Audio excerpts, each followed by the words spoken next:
So നമ്മുടെ next question എന്ന് പറയുന്നത് what is the resistance of the inductive coil which takes 5 ampere current across 240 volt 50 hertz supply at 0.8 power factor എന്നുള്ളതാണ് ചോദിച്ചിരിക്കുന്നത്. And നമ്മുടെ options വരുന്നത് option A 48 ohm, option B 42.5 ohm, option C 38.4 ohm and option D 26.6 ohm. Okay, so അപ്പൊ നമുക്ക് ഇതില് എന്താ പറയാ supply ആയിട്ടുള്ള 240 വോൾട്ട് 50 ഹെർട്സ് സപ്ലൈ ആണെന്ന് പറഞ്ഞിട്ടുണ്ട്. ആൻഡ് അതിന് ക്രോസ് എന്താണ് ആ ഒരു ഇൻഡക്റ്റീവ് കോയിൽ കൂടെ പാസ് ചെയ്യുന്ന കറണ്ട് 5 ആംപിയർ ആണെന്ന് തന്നിട്ടുണ്ട്. പിന്നെ അതിന്റെ പവർ ഫാക്ടർ, ഈ ഒരു സർക്യൂട്ടിന്റെ പവർ ഫാക്ടർ എന്ന് പറയുന്നത് 0.8 ആണെന്നും പറഞ്ഞിട്ടുണ്ട്. ഓക്കെ, സോ അപ്പൊ ഇതിൽ നിന്ന് നമുക്ക് കണ്ടെത്തേണ്ടുന്ന വാല്യൂ അതിന്റെ റെസിസ്റ്റൻസ് വാല്യൂ വാല്യൂ ആണ് കാണേണ്ടത്. ഓക്കെ, സോ അപ്പൊ നമുക്ക് ഈ തന്നിരിക്കുന്ന voltage current and power factor തന്നിട്ടുണ്ട്. അപ്പൊ ഇതിൽ നമുക്ക് എന്ത് കണ്ടെത്താം? പി കണ്ടെത്താൻ പറ്റും അല്ലെ? സോ പി ആദ്യം നമ്മൾ കണ്ടെത്താം. Which is equal to P is equal to എന്താണ്? V I cos phi. So ഇതില് വിയും ഐയും കോസ് ഫൈവ് കൂടെ നമ്മൾ മൾട്ടിപ്ലൈ ചെയ്യാം. ചീസ് 240 ഇൻറ്റു 5 ഇൻറ്റു 0.8 ആ ഒരു വാല്യൂ കിട്ടും. സോ പി വാല്യൂ നമുക്ക് കിട്ടി. വൺസ് പി വാല്യൂ കിട്ടിക്കഴിഞ്ഞാൽ നമുക്ക് എന്താണ് അതിന്റെ വേറൊരു ഇക്വേഷൻ എഴുതാം. P is equal to I square R. Okay, so ഇതിനെ റീഅറേഞ്ച് ചെയ്ത് കഴിഞ്ഞാൽ നമുക്ക് അതിൽ നിന്ന് ആർ വാല്യൂ കണ്ടെത്താം. So R will be equal to എന്താണ്? P by I square. So P value കിട്ടിയിട്ട് അത് divide by I square which is 5. Okay, 5 square ചെയ്ത് കഴിയുമ്പോഴത്തേക്കും നമുക്കൊരു വാല്യൂ കിട്ടും. ആ വാല്യൂ ആണ് നമ്മുടെ ആൻസർ എന്ന് പറയുന്നത്. Okay, resistance value of the inductive coil എന്ന് പറയുന്നത്. ഓക്കെ, സോ അതാണ് നമ്മൾ കണ്ടെത്തേണ്ടത്. അത് നമുക്ക് ജസ്റ്റ് നോക്കാം എന്താ വരുന്നത് എന്നുള്ളത് നമുക്ക് നോക്കാം. ആൻസർ വരുന്നത് ഓപ്ഷൻ സി 38.4 ഓമാ വരുന്നത്. എങ്ങനെ നോക്കാം? P is equal to V I cos 5 which is equal to എന്താണ്? 240 into 5 into 0.8 which is equal to answer വന്നത് എത്രയാണ്? 960 വാട്ട്. ഓക്കെ, സോ ഈ 960 വാട്ടാണ് നമ്മുടെ പി വാല്യൂ എന്ന് പറയുന്നത്. അതിൽ നിന്ന് നമുക്ക് എന്താണ് ആറ് കണ്ടെത്താം. ആർ ഈക്വൽ ടു എന്താണ്? P by I square where p is equal to 960 and I equal to 5. So 960 divided by 5 square or 960 divided by 25. നമുക്ക് ആൻസർ വരുന്നത് 38.4 ഓം ആണ് ആൻസർ വരുന്നത്. അതാണ് നമ്മളിവിടെ ആൻസർ എഴുതിയിരിക്കുന്ന ഓപ്ഷൻ സി 38.4 ഓം എന്നുള്ളത്. ഇനി ജസ്റ്റ് ഇൻ കേസ് നമുക്ക് ചോദിക്കുമ്പോഴത്തേക്കും അതിന്റെ എന്താണ് ഇൻഡക്റ്റീവ് റിയാക്ടൻസോ അല്ലെങ്കിൽ അതിന്റെ ആ ഒരു രീതിയിലുള്ള എന്തെങ്കിലും വാല്യൂ അതല്ലെങ്കിൽ അതിന്റെ ഇംപിഡൻസ് വാല്യൂ എല്ലാം കാണാൻ ചോദിക്കുവാണെന്നുണ്ടെങ്കിൽ നമുക്ക് എന്ത് ചെയ്യാന്ന് വെച്ചാൽ ഈ ആറ് യൂസ് ചെയ്തിട്ട് ഇപ്പൊ ഇംപിഡൻസ് കാണാനാണ് ചോദിക്കുന്നതെങ്കിൽ ഇസഡ് വാല്യൂ കണ്ടെത്തുക. ഇനി അതല്ല എന്നുണ്ടെങ്കിൽ എന്താണ് ഈ ആറ് യൂസ് ചെയ്തിട്ട് നമ്മൾ എന്താണ് ഇതിന്റെ ഇൻഡക്റ്റീവ് റിയാക്ടൻസ് വാല്യൂ കണ്ടെത്തുക. ഓക്കെ, സോ ഈ രീതിയിലാണ് നമ്മൾ ചെയ്യേണ്ടത്. ഓക്കെ, സോ നമ്മൾ ഇപ്പൊ ഇംപിഡൻസ് ആണ് നമ്മൾ കാണുന്നതെങ്കിൽ എന്താണ് വി ബൈ ഐ എടുക്കുക. വി ബൈ ഐ ചെയ്യുമ്പോഴത്തേക്കും 48 ഓം എന്നുള്ള രീതിയിൽ അതായത് 240/5. സോ 48 ഓം എന്നുള്ള ഒരു വാല്യൂ നമുക്ക് കിട്ടും. ആറ് ഡിസിറ്റ് വാല്യൂ ഉണ്ട് എന്നുണ്ടെങ്കിൽ നമുക്ക് എന്ത് കണ്ടെത്താം? ഇൻഡക്റ്റീവ് റിയാക്ടൻസ് കണ്ടെത്താം. ഒന്നുകിൽ നമുക്ക് എന്താണ് അതിനെ സൈൻ ഫൈവ് വെച്ചിട്ട് ചെയ്യാം. അതല്ല എന്നുണ്ടെങ്കിൽ X L equal to square root of Z square minus R square എന്നുള്ള ആ ഒരു ഇക്വേഷൻ നമുക്ക് ചെയ്തിട്ട് അതിൽ ഈ വാല്യൂസ് സബ്സ്റ്റിറ്റ്യൂട്ട് ചെയ്യുക. ഇസഡിന്റെ സ്ഥാനത്ത് 48ഉം ആറിന്റെ സ്ഥാനത്ത് 38.4ഉം ഇട്ടിട്ട് നമുക്ക് എന്താണ് ആ വാല്യൂ കണ്ടെത്താം. അങ്ങനെയാണെങ്കിൽ 28.8 എന്നുള്ള വാല്യൂ ആയിരിക്കും നമ്മുടെ ഇൻഡക്റ്റീവ് റിയാക്ടൻസ് വരിക. 28.8 ഓം എന്നുള്ള ഒരു വാല്യൂ ആയിരിക്കും വരുന്നുണ്ടാവുക. ഓക്കെ, ബട്ട് നമുക്ക് ഇവിടെ ചോദിച്ചിട്ടുള്ളതൊന്നുമില്ല, ജസ്റ്റ് ആർ വാല്യൂ മാത്രമേ ചോദിച്ചിട്ടുള്ളൂ. അങ്ങനെയാണെങ്കിൽ നമ്മുടെ ആൻസർ വരുന്ന ഓപ്ഷൻ സി 38.4 ഓം എന്നാണ് നമുക്ക് വരിക. ഓക്കെ,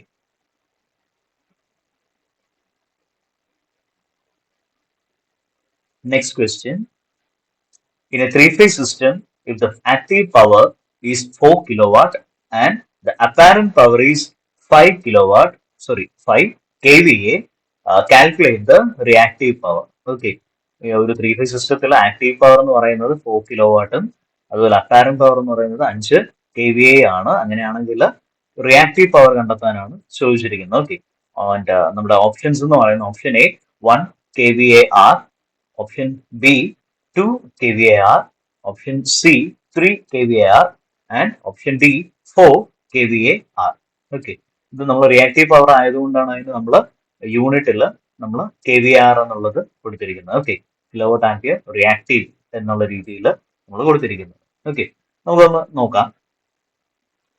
സോ ഇതിൽ പ്രോബബിലിറ്റി പോകുന്നതിനുണ്ട് നമുക്ക് ജസ്റ്റ് എന്താണ് ആക്റ്റീവ് പവർ, എന്താണ് റിയാക്റ്റീവ് പവർ, എന്താണ് അപ്പാരന്റ് പവർ എന്നുകൂടെ നോക്കാം.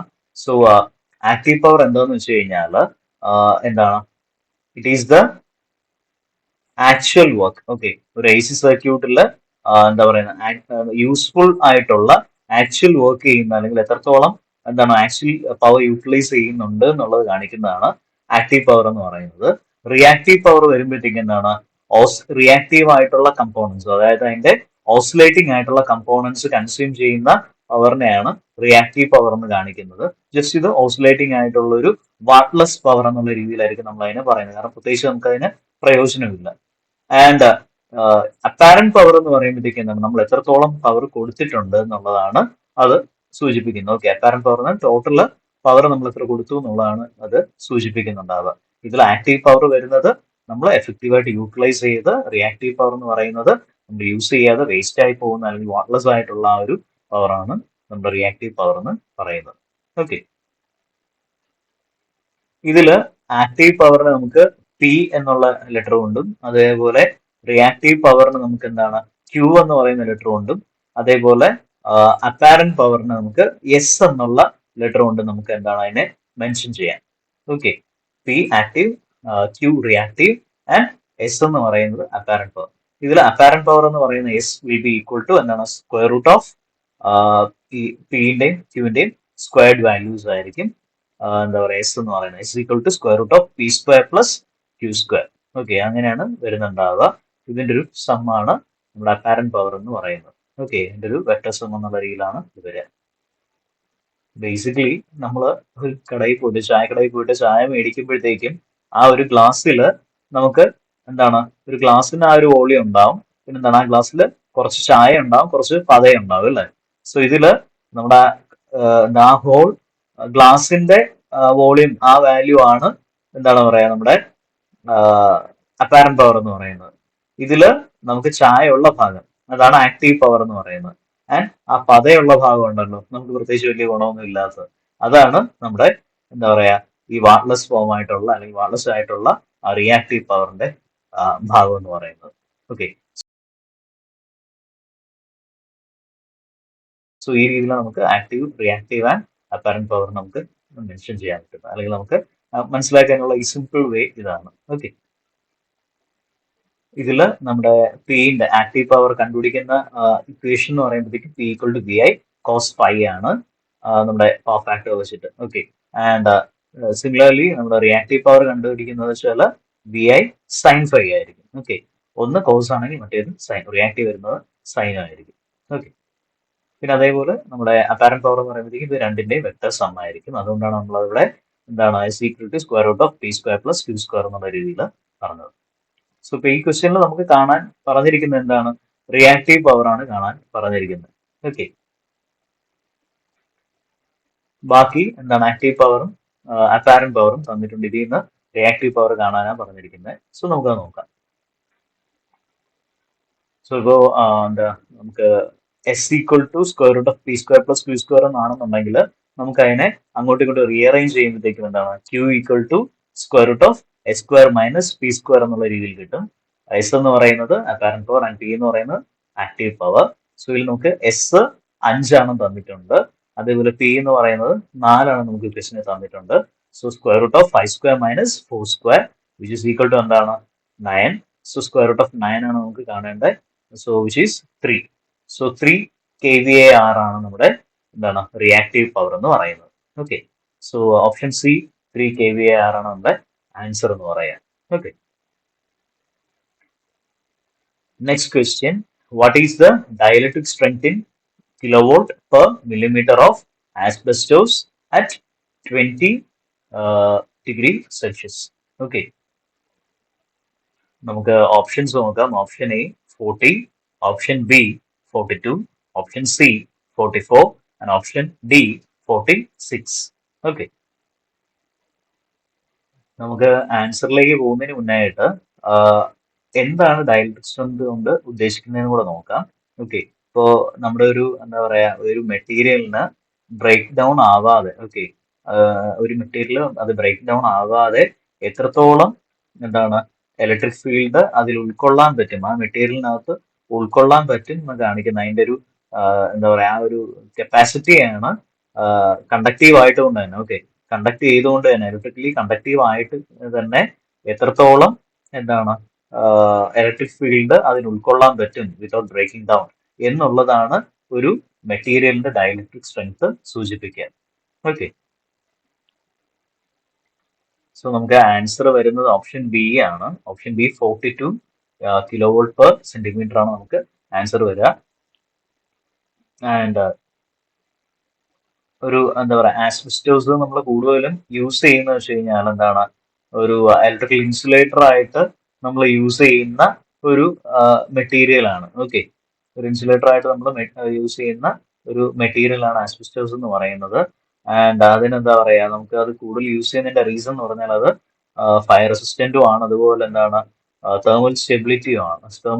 തേർമലി അത് സ്റ്റേബിൾ ആയിട്ടുള്ള ഒരു മെറ്റീരിയൽ ആണ് ആസ്ബസ്റ്റോസ് എന്ന് പറയുന്നത്. സോ അതുകൊണ്ടാണ് നമ്മളത് കൂടുതലും വൈഡ് സ്പ്രെഡ് ആയിട്ട് യൂസ് ചെയ്യുന്നത്. ഓക്കെ, സോ ഇപ്പോൾ റൂം ടെമ്പറേച്ചർ അതായത് ഒരു 20 degree room temperature below room ടെമ്പറേച്ചറിൽ 20 ഡിഗ്രി സെൽഷ്യസിൽ ആസ്ബസ്റ്റോസിന്റെ ഡയലക്ട്രിക് സ്ട്രെങ്ത് എന്ന് പറയുന്നത് 42 കിലോ വോൾട്ട് പെർ സെന്റിമീറ്റർ ആണ്. ആൻഡ് മില്ലിമീറ്ററിൽ വരുമ്പോൾ 4.2 കിലോ വോൾട്ട് പെർ മില്ലിമീറ്റർ എന്നുള്ള രീതിയിൽ നമുക്ക് പറയാം. ഓക്കെ, നെക്സ്റ്റ് ക്വസ്റ്റ്യൻ വരുന്നത് 2 watt meter method is use to measure the power in dash load. Okay, ഏത് തരം ലോഡിലാണ് നമ്മൾ 2 watt meter method power measure ചെയ്യാൻ വേണ്ടി യൂസ് ചെയ്യുന്നത് എന്നുള്ളതാണ് ചോദിക്കുന്നത്. ഓക്കെ, ഓപ്ഷൻ എ എന്ന് പറയുന്നത് resistive load, option B balanced load, option C unbalanced load, and option D balanced and unbalanced load. ഏത് തരം ലോഡിലാണ് നമുക്ക് 2 വാട്ട് മീറ്റർ മെത്തേഡ് യൂസ് ചെയ്യുക എന്നുള്ളതാണ് ചോദിച്ചിരിക്കുന്നത്. ഓക്കെ, നമുക്ക് എന്താണ് 2 വാട്ട് മീറ്റർ മെത്തേഡ് എന്നുള്ളത് നോക്കാം. സോ നമ്മൾ 2 വാട്ട് മീറ്റർ മെത്തേഡ് യൂസ് ചെയ്യുന്ന പേര് തന്നെ ഉണ്ടല്ലേ, 2 watt meters. Okay, 2 watt meters connect ചെയ്തിട്ട് നമ്മൾ ഒരു എന്താ പറയാ സർക്യൂട്ടിലെ എന്താ പറയാ ടോട്ടൽ പവർ മെഷർ ചെയ്യുന്ന ഒരു സിസ്റ്റമാണ് 2 വാട്ട് മീറ്റർ മെത്തേഡ് എന്ന് പറയുന്നത്. അത് 3 വാട്ട് മീറ്റർ കണക്ട് ചെയ്യുമ്പോഴത്തേക്ക് എന്താണ് 3 വാട്ട് മീറ്റർ മെത്തേഡാണ്. Okay, so 2 watt meter method എന്ന് പറയുമ്പോഴത്തേക്ക് നമ്മൾ മെയിനായിട്ട് വേറൊന്നുമല്ല, ടോട്ടൽ ആക്റ്റീവ് പവർ ഒരു 3 ഫേസ് 3 വയർ സിസ്റ്റത്തിൽ ഉള്ള എന്താണ് ടോട്ടൽ ആക്റ്റീവ് പവർ കണ്ടെത്താൻ വേണ്ടി. അത് ചിലപ്പോൾ ഈ 3 ഫേസ് 3 വയർ സിസ്റ്റം എന്ന് പറയുമ്പോഴത്തേക്ക് നമുക്ക് എന്താണ് സ്റ്റാറും ആവാം ഡെൽറ്റയാവാം. ഓക്കെ, ഒരു 3 ഫേസ് സിസ്റ്റത്തിൽ സ്റ്റാറും ആവാം ഡെൽറ്റയാവാം. ഇതിൽ ഏത് രീതിയിൽ കണക്ട് ചെയ്തിട്ടുള്ള ഒരു സർക്യൂട്ട് ആണെങ്കിലും ശരി, അതിൽ 2 വാട്ട് മീറ്റർ യൂസ് ചെയ്തിട്ട് നമ്മൾ എന്താണ് അതിന്റെ ടോട്ടൽ ആക്റ്റീവ് പവർ കണ്ടെത്തുകയാണ്. ഓക്കെ, സോ അതാണ് 2 വാട്ട് മീറ്റർ മെത്തേഡ് എന്ന് പറയുന്നത്. ഇതിൽ മെയിൻ ആയിട്ട് നമ്മുടെ കറണ്ട് കോയിൽസ് നമ്മൾ കണക്ട് ചെയ്യുന്നത്, വാട്ട് മീറ്ററിൽ കറണ്ട് കോയിലും പൊട്ടൻഷ്യൽ കോയിലും ഉണ്ടല്ലോ അല്ലെ. സോ ഇതിൽ കറണ്ട് കോയിൽ നമ്മൾ കണക്ട് ചെയ്യുന്നത് ഏതെങ്കിലും രണ്ട് എന്താ പറയാ ഏതെങ്കിലും രണ്ട് ലൈനുമായിട്ടായിരിക്കും നമ്മൾ കണക്ട് ചെയ്തിട്ടുണ്ടാവുക, ഏതെങ്കിലും 2 ഫേസ് ആയിട്ടായിരിക്കും നമ്മൾ കണക്ട് ചെയ്തിട്ടുണ്ടാവുക. അതേപോലെ എന്താ പൊട്ടൻഷ്യൽ നമ്മൾ കണക്ട് ചെയ്യുന്നത്. ഓക്കെ, കറണ്ട് കോയിൽ നമ്മൾ കണക്ട് ചെയ്യുന്നത് ഏതെങ്കിലും 2 ഫേസുമായിട്ടായിരിക്കും. മേ ബി RYBയിൽ ആറും വൈയിലും ആയിരിക്കും നമ്മൾ കറണ്ട് കോയിൽ കണക്ട് ചെയ്യുന്നുണ്ടാവുക. അങ്ങനെ വരുമ്പോഴത്തേക്ക് എന്താണ് പൊട്ടൻഷ്യൽ കോയിൽ നമ്മൾ കണക്ട് ചെയ്യുന്നത് മൂന്നാമത്തെ ആ ലൈനിലേക്കായിരിക്കും നമ്മൾ എന്താ പറയാ ഈ 2 വാട്ട് മീറ്ററിന്റെയും പൊട്ടൻഷ്യൽ കോയിൽ നമ്മൾ കണക്ട് ചെയ്യുന്നുണ്ടാവുക.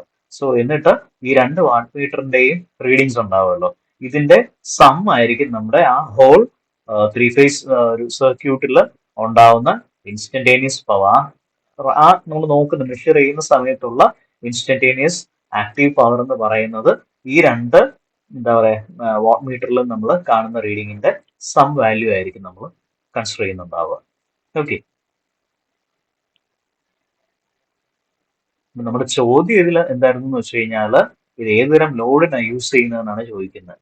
സോ ഏതുതരം ലോഡിന് ഇത് യൂസ് ചെയ്യുന്നതെന്ന് പറഞ്ഞു കഴിഞ്ഞാൽ നമ്മൾ ബാലൻസ്ഡും അൺബാലൻസ്ഡ് ലോഡിനും ഇത് യൂസ് ചെയ്യാറുണ്ട്. Okay, it is use for both balanced and unbalanced lords.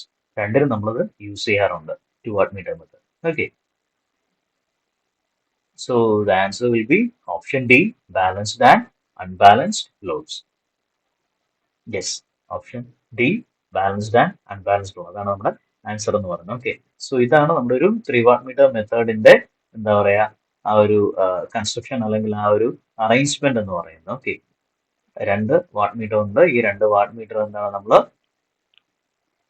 ഇതിന്റെ ഓരോ വാട്ട് മീറ്ററിന്റെയും കറണ്ട് കോയിൽ നമ്മൾ അതാത് എന്താ പറയാ ഏതെങ്കിലും രണ്ട് ലൈനുമായിട്ടായിരിക്കും നമ്മൾ കണക്ട് ചെയ്തിട്ടുണ്ടാവുക. അറ്റ് സെയിം ടൈം അതിന്റെ പൊട്ടൻഷ്യൽ കോയിൽ എന്ന് പറയുന്നത് രണ്ടിന്റെയും പൊട്ടൻഷ്യൽ കോയിൽ നമ്മൾ മൂന്നാമത്തെ ആ ലൈനിലേക്കായിരിക്കും കണക്ട് ചെയ്തിട്ടുണ്ടാവുക. ഓക്കെ.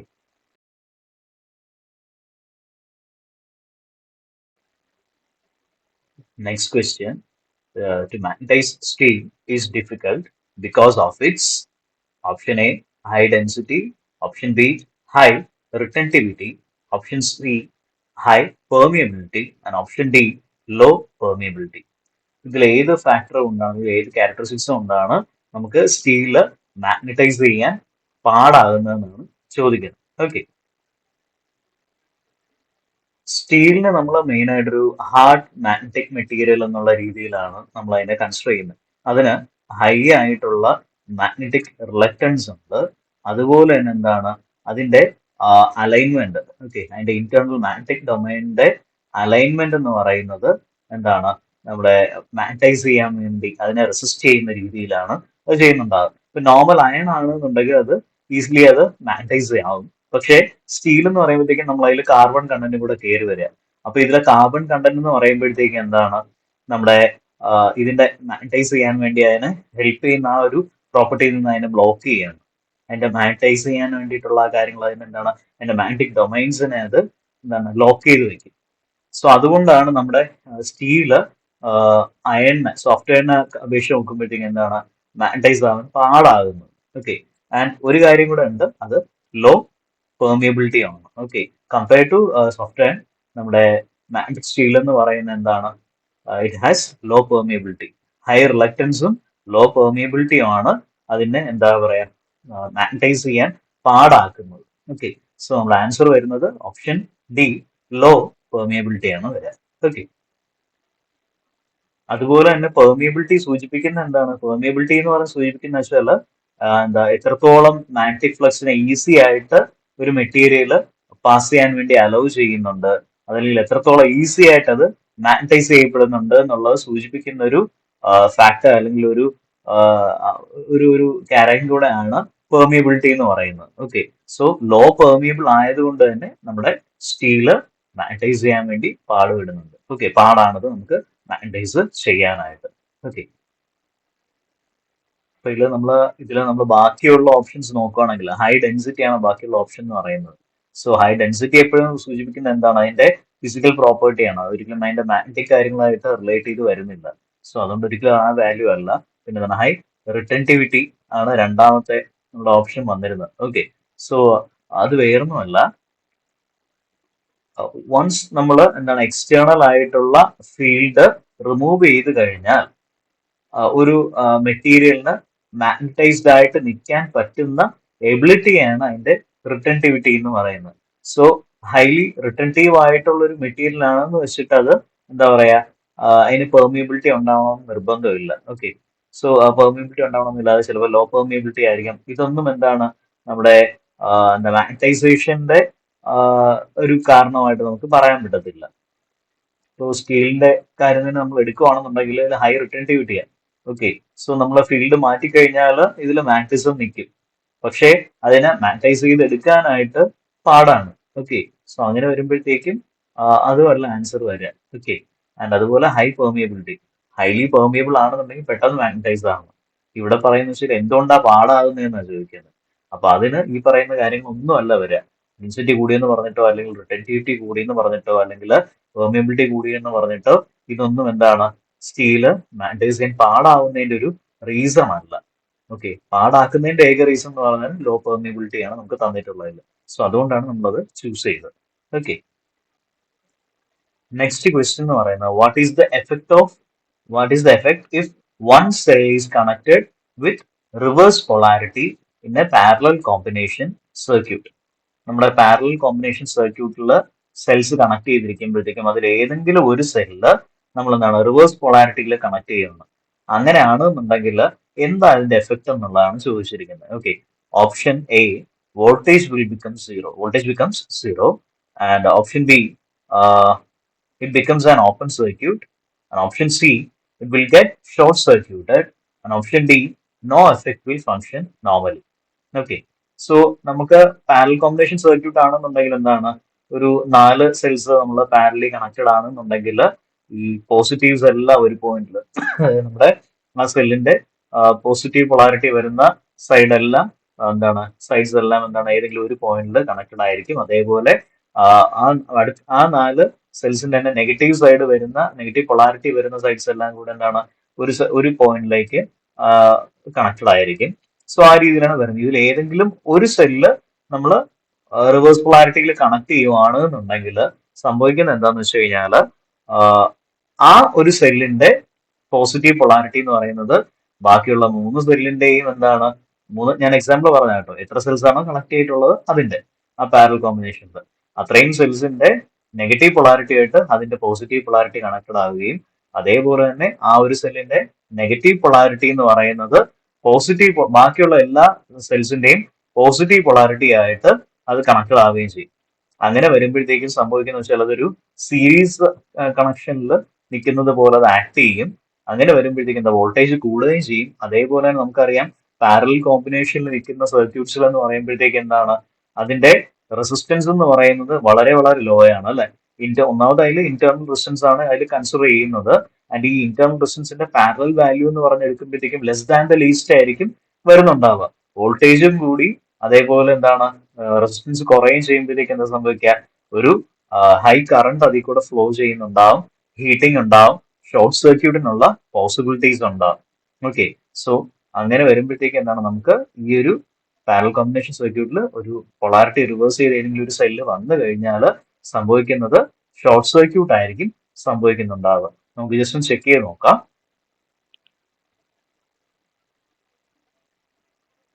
യെസ്, നമ്മൾ പറഞ്ഞ പോലെ it will get short circuited. Option C will get short circuited ആണ് ആൻസർ എന്ന് പറയുന്നത്. നേരത്തെ പറഞ്ഞ പോലെ എന്താണ്, എല്ലാ പോസിറ്റീവ് ടെർമിനൽസും ഒരു പോയിന്റിലും അതേപോലെ നെഗറ്റീവ് ടെർമിനൽസും മറ്റൊരു പോയിന്റിലുമായിട്ടായിരിക്കും കണക്ട് ചെയ്തിട്ടുണ്ടാവുക ബ്രാഞ്ചസ്. അങ്ങനെ വരുമ്പോൾ ഈ പറഞ്ഞതുപോലെ എന്താണ്, റിവേഴ്സ് പൊളാരിറ്റിയിൽ ഒരെണ്ണം വരുമ്പോഴത്തേക്ക് എന്താണ്, അതിന്റെ അതിന്റെ പോസിറ്റീവ് ടെർമിനൽസ് ബാക്കിയുള്ളതിന്റെ നെഗറ്റീവ് ടെർമിനൽസുമായിട്ടും അതിന്റെ നെഗറ്റീവ് ടെർമിനൽ ബാക്കിയുള്ളതിന്റെ പോസിറ്റീവ് ടെർമിനൽസുമായിട്ട് കണക്റ്റഡ് ആയിരിക്കും. ആൻഡ് ഈ പറഞ്ഞ പോലെ എന്താണ്, വോൾട്ടേജ് കൂടുന്നു, അതേപോലെ അതിന്റെ റെസിസ്റ്റൻസ് കുറവായതുകൊണ്ട് തന്നെ വലിയൊരു കറണ്ട് ആ സർക്യൂട്ട് ത്രൂ എന്താണ് സർക്കുലേറ്റ് ചെയ്യുന്നുണ്ടാവും, ഫ്ലോ ചെയ്യുന്നുണ്ടാവും. അങ്ങനെ വരുമ്പോൾ ഷോർട്ട് സർക്യൂട്ട് നടക്കുന്നു, ഓവർ ഹീറ്റ് ആവുന്നു, സെൽസ് ഡാമേജ് ആവുന്നു, ഫയർ ഹസാർഡ് വരെ ഉണ്ടാവാനുള്ള ചാൻസസ് ഉണ്ട്. Okay, next question. The depolariser is used in dry cell is. The depolarizer used in dry cell is option A MnO2, option B MnO3, option C mercury sulfate, and option D NH3 ammonia. Okay, so ഇതിൽ ഏതാണ് നമ്മൾ dry cell use ചെയ്യുന്ന depolariser എന്നുള്ളത് നോക്കാം. So first of all നമുക്ക് എന്താ ഒരു dry cell എന്നുള്ളത് നോക്കാം. ഡ്രൈ സെൽ വേറെ ഒന്നുമല്ല, നമുക്ക് നമ്മൾ ആ ഗ്ലൂക്കോടൈഡ് സെൽ പറഞ്ഞ പോലെ എന്താണ്, ഒരു കെമിക്കൽ എന്താ പറയുക, എനർജിയെ ഇലക്ട്രിക്കൽ എനർജിയിലേക്ക് കൺവേർട്ട് ചെയ്യുന്ന ഒരു ഡിവൈസ് തന്നെയാണ് ഒരു ഡ്രൈ സെൽ എന്ന് പറയുന്നത്. അപ്പൊ ഇതിൽ മെയിൻ ആയിട്ട് ഈ ഒരു ഇലക്ട്രോ കെമിക്കൽ സെൽ എന്ന് പറയുന്നത് പോർട്ടബിൾ ആണ്. ഓക്കെ, ഇപ്പോ മറ്റ് പല സെൽസും, ഫോർ എക്സാമ്പിൾ നമ്മുടെ വോൾട്ടൈക് സെൽ ആണെങ്കിൽ തന്നെ അതെന്താണ്, കൂടുതലും എന്താ സംഭവിക്കുന്നത്, അതില് ഇലക്ട്രോലൈറ്റ്സ് ഉണ്ട് അല്ലെ. ഈ ഇലക്ട്രോലൈറ്റ് പലപ്പോഴും എന്താണ് ഫ്ലോ ചെയ്യുന്നുണ്ടാവും. അതേസമയം ഇതിൽ യൂസ് ചെയ്യുന്ന ഇലക്ട്രോലൈറ്റ് എന്ന് പറയുന്നത് ജസ്റ്റ് ഒരു പേസ്റ്റ് രൂപത്തിലായിരിക്കും ഇരിക്കുന്നുണ്ടാവുക. കുറച്ച് ചെറിയ മോയ്സ്റ്റിൽ നിൽക്കുന്ന ഒരു പേസ്റ്റ് രൂപത്തിലായിരിക്കും ഇതിലെ ഇലക്ട്രോലൈറ്റ് ആക്ട് ചെയ്യുന്നുണ്ടാവുക. അങ്ങനെ വരുമ്പോഴത്തേക്ക് സ്പില്ലിംഗ് ഒന്നും വരത്തില്ല. ഓക്കെ, സോ തുളുമ്പി കളയുന്ന രീതിയിൽ ഉള്ള ആ ഒരു നോർമലി ഒരു സെല്ലില് സംഭവിക്കുന്ന, വെറ്റ് സെൽസിൽ സംഭവിക്കുന്ന ആ ഒരു പ്രശ്നം ഇതിൽ വരുന്നുണ്ടാവില്ല. സോ അതുകൊണ്ട് തന്നെയാണ് ഇതിന് ഡ്രൈ സെൽ എന്ന് സൂചിപ്പിക്കുന്നത്. ഇതിന്റെ ഇലക്ട്രോലൈറ്റ് എന്ന് പറയുന്നത് ഒരു പേസ്റ്റ് രൂപത്തിൽ ഇരിക്കുന്നതുകൊണ്ടാണ് ഇതിനെ ഡ്രൈ സെൽ എന്ന് നമ്മൾ മെയിൻ ആയിട്ട് വിളിക്കുന്നത്. ഓക്കെ, ഇത് നമ്മൾ കൂടുതൽ യൂസ് ചെയ്യുന്നത് ഫ്ലാഷ് ലൈറ്റ്സിലും അതുപോലെ റിമോട്ട് കൺട്രോൾസിലൊക്കെയാണ് നമ്മൾ കൂടുതലും യൂസ് ചെയ്യുന്നുണ്ടാവുക. ഓക്കെ, ഇതിന്റെ ആനോഡ് എന്ന് പറയുന്നത് സിങ്കും കാത്തോഡ് എന്ന് പറയുന്നത് കാർബൺ കാത്തോഡും ആണ് നമ്മൾ യൂസ് ചെയ്യുക. ഇതിൽ സിങ്ക് കണ്ടെയ്നറിനകത്ത് കാർബൺ റോൾസ് വെക്കുന്ന രീതിയിലായിരിക്കും അത് ഇരിക്കുന്നുണ്ടാവുക. അപ്പോൾ ഈ സിങ്ക് കണ്ടെയ്നർ ആണ് ആനോഡായിട്ടും അതുപോലെ കാർബൺ റോൾസ് ആണ് എന്താ പറയാ നമ്മുടെ ആനോഡായിട്ടും ആക്ട് ചെയ്യുന്നുണ്ടാവുക. ഇത് നമ്മുടെ ഒരു സെല്ലില് പോളറൈസേഷൻ എന്താന്നുള്ളത് നമുക്ക് നോക്കാം. അതായത് നമ്മുടെ ഒരു സെല്ലിനകത്ത് എന്താ പറയാ ഒരു thin layer of hydrogen. Okay, ഈ ഇലക്ട്രോൺസിന് ചുറ്റുമായിട്ട് ഒരു thin layer of hydrogen form ചെയ്യുന്ന സമയത്ത് നമ്മുടെ ഫ്ലോ ഓഫ് ചാർജ് റെസ്ട്രിക്ട് ചെയ്യപ്പെടാം. ഓക്കെ, സോ ഇതൊരു ഒരു electrochemical device like a cell പോലുള്ള ഒരു ഇലക്ട്രോ കെമിക്കൽ ഡിവൈസിൽ എന്താ പറയാ കുറച്ച് പ്രവർത്തിച്ച് കഴിയുന്ന സമയത്ത് ഈ പറയുന്ന ഹൈഡ്രജൻ ഡെപ്പോസിഷൻസ് വരാം ഇലക്ട്രോൺസിൽ. അങ്ങനെ ഹൈഡ്രജൻ ഡെപ്പോസിഷൻസ് വരുന്ന സമയത്ത് ഫ്ലോ ഓഫ് ചാർജ് റെസ്ട്രിക്റ്റഡ് ആവും. സോ ആ ഒരു ഫിനോമിനയാണ് നമ്മൾ പോളറൈസേഷൻ എന്ന് പറയുക. സോ ഈ പോളറൈസേഷൻ നമുക്ക് ക്യാൻസൽ ഔട്ട് ചെയ്യാൻ വേണ്ടിയിട്ട്, അല്ലെങ്കിൽ ആ ഒരു സിറ്റുവേഷൻ പോളറൈസേഷൻ കാരണം നമ്മുടെ എന്താ പറയാ ഫ്ലോ ഓഫ് കറണ്ട് റെസ്ട്രിക്റ്റഡ് ആവാതിരിക്കാൻ വേണ്ടിയിട്ട് നമുക്ക് ഇതിന് കൗണ്ടർ ആയിട്ട് എന്ത് യൂസ് ചെയ്യാം എന്നുള്ള ഒരു തോട്ട് വന്നതിലാണ് ഡീപോളറൈസേഴ്സ് നമ്മൾ യൂസ് ചെയ്യാൻ തുടങ്ങിയത്. ഓക്കെ, സോ അതാണ് ഡീപോളറൈസറിന്റെ പ്രസക്തി എന്ന് പറയുന്നത്. ഓക്കെ, ഈ പോളറൈസേഷന് നമുക്ക് ക്യാൻസൽ ചെയ്യണം, അല്ലെങ്കിൽ അത് പോളറൈസേഷൻ നടക്കാതിരിക്കാൻ വേണ്ടിയിട്ട് നമ്മൾ യൂസ് ചെയ്യുന്നതാണ് ഡീപോളറൈസർ എന്ന് പറയുന്നത്. അങ്ങനെ വരുമ്പോൾ നമ്മുടെ ഡ്രൈ സെല്ലിൽ, ഓക്കെ, നമ്മുടെ ഡ്രൈ സെല്ലിൽ ഈ പറയുന്ന ഹൈഡ്രജൻ ഗ്യാസിന്റെ അക്യുമുലേഷൻ പ്രിവെന്റ് ചെയ്യാൻ വേണ്ടിയിട്ട് നമ്മൾ യൂസ് ചെയ്യുന്ന ഡീപോളറൈസർ ആണ് മാംഗനീസ് ഡയോക്സൈഡ് എന്ന് പറയുന്ന MnO2. ഓക്കെ, സോ നമ്മുടെ ആൻസർ വരുമ്പോഴത്തേക്ക് എന്താണ്? ഓപ്ഷൻ എ MnO2 ആയിരിക്കും നമ്മുടെ ആൻസർ വരുന്നുണ്ടാവുക. സോ ഈ ഒരു ഡീപോളറൈസർ ആണ് നമ്മുടെ ഡ്രൈ സെല്ലിൽ നമ്മൾ യൂസ് ചെയ്യുന്നുണ്ടാവുക. ഓക്കെ, ഇത് എങ്ങനെ ആക്ട് ചെയ്യുന്നത് നമുക്ക് പറയാം. ഈ MnO2 മാംഗനീസ് ഡയോക്സൈഡ് നമ്മുടെ ഹൈഡ്രജൻ, ഈ ഡെപ്പോസിറ്റഡ് ആവുന്ന ഹൈഡ്രജൻ ഉണ്ടല്ലോ, അതിന് മാറ്റാനാണല്ലോ, ആ ഡെപ്പോസിറ്റഡ് ആകുമ്പോഴാണല്ലോ നമ്മൾ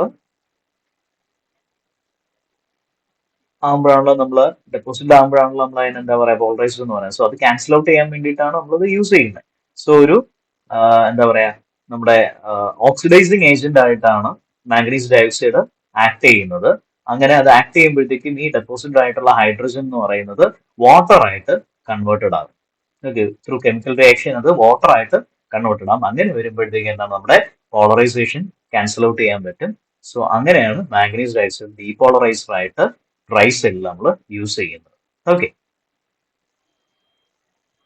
സോ നമ്മൾ പറഞ്ഞതുപോലെ നമ്മുടെ ഡ്രൈ സെൽ ഓ ലെക്ലാൻഷ്യേ സെൽ, അതിൽ മാംഗനീസ് ഡയോക്സൈഡ് ആണ് ഡീപോളറൈസർ ആയിട്ട് യൂസ് ചെയ്യുന്നത്. ഇത് എന്താ പറയാ നമ്മുടെ കെമിക്കൽ റിയാക്ഷൻ സംഭവിക്കുന്ന സമയത്ത് ഹൈഡ്രജൻ ഗ്യാസ് കാഥോഡിൽ അക്യുമുലേറ്റ് ചെയ്യാൻ ചാൻസ് ഉണ്ട്. കാഥോഡ് എന്ന് പറയുമ്പോഴത്തേക്ക് ഇവിടെ വരുന്ന ഏതാണ്? കാഥോഡ് എന്ന് പറയുമ്പോഴത്തേക്ക് നമ്മുടെ കാർബൺ റോഡാണ്. സോ അതിൽ ഹൈഡ്രജൻ ഗ്യാസ് അക്യുമുലേറ്റ് ചെയ്യുമ്പോഴത്തേക്ക് എന്താണ്, ഇത് ഓക്സിഡൈസ് ചെയ്തിട്ട് അതിനെ വാട്ടർ ആയിട്ട് മാറ്റും. സോ അങ്ങനെയാണ് MnO2 ഇതിൽ എന്താ പറയാ ഡ്രൈ സെല്ലിൽ ഡീപോളറൈസർ ആയിട്ട് ആക്ട് ചെയ്യുന്നത്. ഓക്കെ,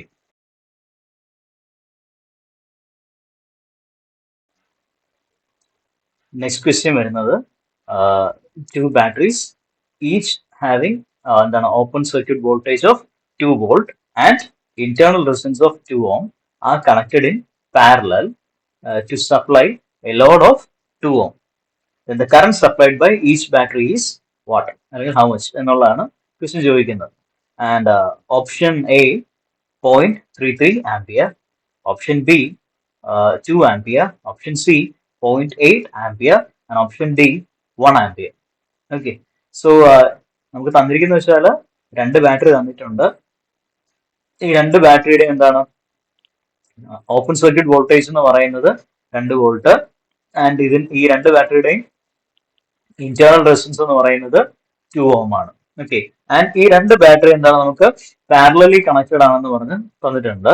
ആൻഡ് ഇതിന് അക്രോസ് കണക്ട് ചെയ്തിരിക്കുന്ന ലോഡ്, ആ ലോഡിന്റെ വാല്യൂ എന്ന് പറയുന്നത് എന്താണ് 2 ohm ആണെന്ന് നമുക്ക് പറയുന്നുണ്ട്. ഓക്കെ, സോ ഇതൊക്കെയാണ് നമുക്ക് തന്നിരിക്കുന്ന വാല്യൂസ്. ആൻഡ് നമുക്ക് കാണാൻ പറഞ്ഞിരിക്കുന്നത് എന്താണ്, കറണ്ട് ആണ് ചോദിച്ചിരിക്കുന്നത്. കറണ്ട് ഏതാ? Total current through the circuit ആണോ ചോദിച്ചത്? അല്ല, സപ്ലൈഡ് ബൈ ഈച്ച് ബാറ്ററി, ഓരോ ബാറ്ററി നമുക്ക് സപ്ലൈ ചെയ്യുന്ന കറണ്ട് എത്ര എന്നുള്ളതാണ് ചോദിച്ചിരിക്കുന്നത്. ഓക്കെ, നമുക്ക് 2 ബാറ്ററി ഉണ്ടല്ലോ, സോ അതാണ് ക്വസ്റ്റ്യൻ.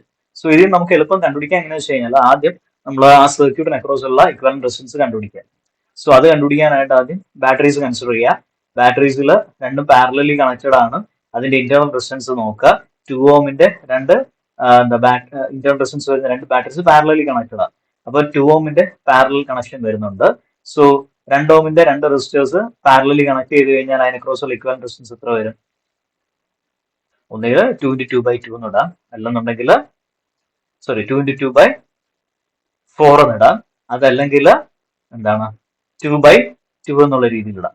ഓക്കെ, ആൻഡ് അങ്ങനെ വരുമ്പോഴത്തേക്ക് എന്താണ് നമുക്ക് 1 ഓം നമുക്ക് ഇക്വലന്റ് റെസിസ്റ്റൻസ് കിട്ടും. പിന്നെന്താണ് ഈ ഒരു പാരലൽ കണക്ഷൻ ഇതിന്റെ അക്രോസ് നമ്മൾ കണക്ട് ചെയ്തിരിക്കുന്ന ലോഡ് എന്ന് പറയുന്നത് 2 ഓം ആണ്. സോ അങ്ങനെ വരുമ്പോഴത്തേക്ക് എന്താണ് ഈ 2 ഓമും കൂടെ അതിനോട് ആഡ് ചെയ്യുമ്പോഴത്തേക്കും സീരീസ്ലി ആഡ് ചെയ്യുമ്പോഴത്തേക്കും നമുക്ക് 1 + 2 വിച്ച് ഈസ് 3 ഓം എന്നും പറഞ്ഞിട്ട് നമുക്ക് ആ സർക്യൂട്ടിൽ കൂടെയുള്ള ടോട്ടൽ ആയിട്ടുള്ള ഒരു ഇക്വലന്റ് റെസിസ്റ്റൻസ് നമുക്ക് കിട്ടും. ആൻഡ് ഇനി ടോട്ടൽ കറണ്ട് കണ്ടുപിടിക്കാനാണെന്നുണ്ടെങ്കിൽ total voltage divided by total resistance value. Okay, V/R ചെയ്യുമ്പോഴത്തേക്ക് നമുക്ക് I വാല്യൂ കിട്ടും. ആൻഡ് V എന്ന് പറയുമ്പോഴത്തേക്ക് എത്രയാണ്? പാരലലി കണക്റ്റഡ് ആയിട്ടുള്ള രണ്ട് ബാറ്ററീസ് പാരലലി കണക്റ്റഡ് ആയിട്ടുണ്ട്. രണ്ടിന്റെയും വോൾട്ടേജ് വാല്യൂ എന്ന് പറയുന്നത് 2 വോൾട്ട് ആണ്. സോ പാരലലി കണക്റ്റഡ് ആയിട്ടുള്ള വോൾട്ടേജിന്റെ അല്ലെങ്കിൽ ബാറ്ററീസിന്റെ റിസൾട്ടന്റ് ആയിട്ടുള്ള വോൾട്ടേജ് എന്ന് പറയുന്നത് 2 വോൾട്ട് തന്നെയാണ്. And so 2 divided by resistance value, resistance എത്രയായിരുന്നു? 3. സോ 2/3 നമുക്ക് അറൌണ്ട് ഒരു 0.66 അല്ലെങ്കിൽ 0.67 എന്നുള്ള രീതിയിൽ നമുക്ക് വരും. ആൻഡ് ഇനി ഇത് ടോട്ടൽ കറണ്ട് ആണ്. ഓക്കെ, അപ്പൊ ഓരോ ബാറ്ററി ടോട്ടൽ ആ രണ്ട് ബാറ്ററി കൊണ്ട് നമുക്ക് ചേർന്ന് തരുന്ന ഒരു കറണ്ട് ആണ് 0.67 എന്ന് പറയുന്നത്. അങ്ങനെയാണെങ്കിൽ ഓരോ ബാറ്ററി നമുക്ക് ഇൻഡിവിജ്വലി തരുന്ന കറണ്ട് എത്രയെന്നാണ് ചോദിച്ചിരിക്കുന്നത്. സോ അങ്ങനെ വരുമ്പോഴത്തേക്ക് എന്താ, രണ്ട് ബാറ്ററികളുണ്ട്, ഡിവൈഡ് ബൈ 2 ചെയ്യുക, 0.67 divide by 2. So it be around എന്താണ് 0.33. ഓക്കെ, സോ അങ്ങനെ വരുമ്പോഴത്തേക്ക് നമ്മുടെ ഓപ്ഷൻ എ 0.33 ആംപിയർ ആണ് കറക്റ്റ് ആൻസർ ആയിട്ട് വരിക. നമുക്ക് ജസ്റ്റ് നോക്കാം. സോ ഇ എന്ന് പറയുന്നത് നമുക്കറിയാം 2 വോൾട്ട് തന്നിട്ടുണ്ട്, ഇന്റേണൽ റെസിസ്റ്റൻസ് 2 ഓം ഈച്ച് എന്ന് പറഞ്ഞ് തന്നിട്ടുണ്ട്, ലോഡ് റെസിസ്റ്റൻസ് 2 ഓം എന്ന് പറഞ്ഞ് തന്നിട്ടുണ്ട്. സോ ഈക്വൽ റെസിസ്റ്റൻസ് പാരലലി വരുമ്പോഴത്തേക്കും അതിന്റെ റിസൾട്ടന്റ് വാല്യൂ നേരത്തെ നമ്മൾ പറഞ്ഞ പോലെ എന്താണ് R=R/2. സോ 2/2. സോ 1 ആണ് നമ്മുടെ ആൻസർ വരുന്നത്. ആൻഡ് ടോട്ടൽ സർക്യൂട്ട് റെസിസ്റ്റൻസ്, സർക്യൂട്ടിൽ കൂടെയുള്ള ടോട്ടൽ റെസിസ്റ്റൻസ് എന്ന് പറയുമ്പോൾ ഈ 1 പ്ലസ് നമ്മുടെ ലോഡ് ആ 2 ഓം. സോ അങ്ങനെ വരുമ്പോൾ 3 ഓം. നമ്മൾ നേരത്തെ പറഞ്ഞ പോലെ തന്നെയാണ് എന്താണ് ആൻഡ് കറണ്ട് വരുമ്പോഴത്തേക്ക് എന്താണ് E/R അല്ലെങ്കിൽ V/R. So 2 divided by 3 0.67 ampere. And രണ്ടും ഐഡന്റിക്കൽ ബാറ്ററീസ് ആണ്. സോ കറണ്ട് ഈക്വലി സ്പ്ലിറ്റ് ചെയ്യും. അങ്ങനെ വരുമ്പോഴത്തേക്കും 0.67 divided by 2 which is approximately 0.33 ampere. So answer option A 0.33 ampere. Okay, next question. അടുത്ത ക്വസ്റ്റ്യൻ വരുന്നത് വെച്ചാൽ 24 ohm and 8 ohm resistors are in parallel. Then they have a combined resistance of how much? Okay, അല്ലെങ്കിൽ എത്ര ആണ് അതിന്റെ combined resistance എന്നാണ് ചോദിച്ചിരിക്കുന്നത്. 24 ohm റെസിസ്റ്ററും ഒരു 8 ohm റെസിസ്റ്ററും പാരലലി നമ്മൾ കണക്ട് ചെയ്തിട്ടുണ്ട്. അങ്ങനെയാണെങ്കിൽ അതിന്റെ കമ്പൈൻഡ് റെസിസ്റ്റൻസ് അല്ലെങ്കിൽ അതിന്റെ ഇക്വാലന്റ് റെസിസ്റ്റൻസ് എത്രയെന്നാണ് ചോദിച്ചിരിക്കുന്നത്. Okay, so option A 32 ohm, option B 24 ohm, and option C 12 ohm, and option D 6 ohm. Okay, 32, 24, 12, 6. ഇതിലേതാണെന്ന് നമുക്ക് നോക്കാം. സോ നമ്മൾ പഠിച്ചിട്ടുണ്ട് അല്ലേ, ഇക്വലന്റ് റെസിസ്റ്റൻസ് കാണുമ്പോഴത്തേക്കും പാരലൽ വരുമ്പോഴത്തേക്കും എന്താണ് രണ്ട് സിമിലർ ആയിട്ടുള്ള റെസിസ്റ്റേഴ്സ് ആണ് വരുന്നതെന്നുണ്ടെങ്കിൽ, സെയിം വാല്യൂ ഉള്ള റെസിസ്റ്റൻസ് ആണ് വരുന്നതെന്നുണ്ടെങ്കിൽ നമ്മൾ എത്രയായിരിക്കും, എങ്ങനെയായിരിക്കും കാണുക? നേരത്തെ ക്വസ്റ്റ്യനിൽ കണ്ടതുപോലെ എന്താണ് R/2 എന്നുള്ള രീതിയിൽ എത്രയാണ്, രണ്ടിന് ഈക്വൽ ആയിട്ടുള്ള റെസിസ്റ്റൻസ് ആണെന്നുണ്ടെങ്കിൽ ആ വാല്യൂ ഡിവൈഡ് ബൈ 2 എന്നുള്ള രീതിയിൽ. ഇനി 3 റെസിസ്റ്റൻസ് ഉണ്ടെങ്കിൽ അതേ ബൈ 3 എന്നുള്ള രീതിയിൽ. ബട്ട് ഇവിടെ ഒരേ വാല്യൂ ഉള്ള റെസിസ്റ്റേഴ്സിന്റെ വാല്യൂ സെപ്പറേറ്റ് ആണ്, 24ഉം 8ഉം ആണ്. അങ്ങനെ വരുമ്പോഴത്തേക്കും നമ്മൾ ചെയ്യുന്ന വെച്ചാൽ വേറെ ഒന്നുമല്ല, ഇതിന്റെ പ്രോഡക്റ്റ് ഡിവൈഡഡ് ബൈ ഇതിന്റെ sum. Okay, so 24 × 8 divided by 24 + 8. Okay, so 24 + 8 എന്ന് പറയുമ്പോഴത്തേക്ക് എത്ര വരും? 32 വരും. So 24 × 8 divide by 32. 8ഉം 32 നമുക്ക് കട്ട് ചെയ്ത് പോകുമ്പോഴത്തേക്ക് എങ്ങനെയാ വരിക?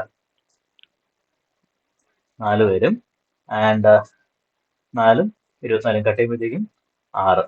സോ 6 ohm നമുക്ക് വരണം. അതാണോ എന്നുള്ളത് നമുക്ക് ചെക്ക് ചെയ്ത് നോക്കാം. Okay, yes, it's 6 ohm. Okay, 6 ohm ആണ് നമുക്ക് വരുന്ന വാല്യൂ. ഓപ്ഷൻ ഡി 6 ohm ആണ് ആൻസർ വരിക. നേരത്തെ നമ്മൾ പറഞ്ഞതുപോലെ തന്നെയാണ് എന്താണ് ഇക്വലന്റ് റെസിസ്റ്റൻസ് എന്ന് പറയുമ്പോഴത്തേക്കും രണ്ടിന്റെയും പ്രോഡക്റ്റ് വരുന്നത് രണ്ടിന്റെയും സം ആണ്. ഓക്കെ, പാരലി കണക്റ്റഡ് ആയിട്ടുള്ള രണ്ട് റെസിസ്റ്റേഴ്സ് ആണെന്നുണ്ടെങ്കിൽ അതിന്റെ പ്രോഡക്റ്റ് വരുന്നത് അതിന്റെ some. R1 × R2 divide by R1 + R2. ഇതിൽ നമുക്ക് R1 24ഉം R2 8ഉം. So 24 × 8 divide by 24 + 8 which is 6 ohm. Okay. Next question വരുന്നത് the control force employed in an indicating instrument which can be kept in any position is what? Okay. Option A, gravity control. Option B, eddy current control. Option C, fluid friction control. And option D, spring control. Okay. So നമ്മൾ ഇതിപ്പോ നമ്മുടെ instruments, okay, measuring ഇൻസ്ട്രുമെന്റ്സിൽ ഉള്ള ഒരു കാര്യമാണ്. അതിൽ indicating type of ഇൻസ്ട്രുമെന്റ്സിൽ employ ചെയ്തിരിക്കുന്ന എന്താണ് control ഫോഴ്സിന്റെ കാര്യമാണ് ചോദിച്ചിരിക്കുന്നത്. ഓക്കെ. സോ ഏത് പൊസിഷനിലും നമുക്ക് എന്താ പറയാ യൂസ് ചെയ്യാൻ പറ്റുന്ന രീതിയിലുള്ള കൺട്രോൾ ഫോഴ്സ്, ഈ ഒരു ഇൻഡിക്കേറ്റിംഗ് ഇൻസ്ട്രുമെന്റിൽ യൂസ് ചെയ്യുന്ന കൺട്രോൾ ഫോഴ്സ് ഏത് എന്നാണ് ചോദിച്ചിരിക്കുന്നത്.